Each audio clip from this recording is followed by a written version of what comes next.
తెలంగాణ వడ్డెర సంఘం and charitable trust రాష్ట్ర అధ్యక్షుల చైర్మన్ని ఈరోజు వడ్డెరలు ఎస్టీలో చేర్చాలని, అదేవిధంగా మేనిఫెస్టోలో పెట్టిన ప్రకారంగా వడ్డెర కార్పొరేషన్ ఏర్పాటు చేయాలని హైదరాబాద్లోని ఇందిరా పార్క్ ఒకరోజు దీక్ష నిర్వహించడం జరిగింది. ఈ దీక్ష ఒక ముఖ్య ఉద్దేశం, గత 9 సంవత్సరాల బీఆర్ఎస్ పాలనలో మా వడ్డెర కులాన్ని ఏ రోజు గుర్తించలేదనే ఉద్దేశంతో ఈసారి రాష్ట్రంలో ఉన్న అనేక మంది వడ్డెర్లు కాంగ్రెస్ పార్టీకి మద్దతు తెలిపి కాంగ్రెస్ పార్టీ గెలిపించడం జరిగింది.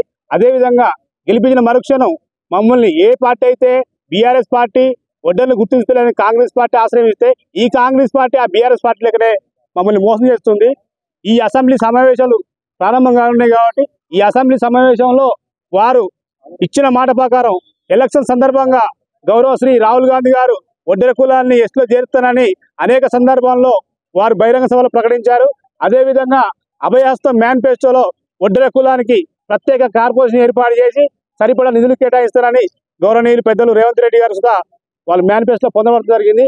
ఈ అసెంబ్లీ సమావేశంలో వడ్డెర కులాన్ని ఎస్టీలుగా తీర్మానం చేసి కేంద్రానికి పంపాలా, అదేవిధంగా వడ్డెర కులానికి కార్పొరేషన్ ఏర్పాటు చేయాలా. అలా చేయని ఎడల ఈ అసెంబ్లీ ముట్టడానికైనా ఈ వడ్డెర కమ్యూనిటీ సిద్ధంగా ఉందని ఈ మీడియా ముఖంగా అదేవిధంగా ఈ రాష్ట్రంలో ఉన్న 33 జిల్లాల అధ్యక్ష కార్యదర్శుల అందరి సమక్షంలో ఈ రోజు ఈ కార్యక్రమాన్ని నిర్వహించడం జరుగుతుంది. జై వడ్డెర.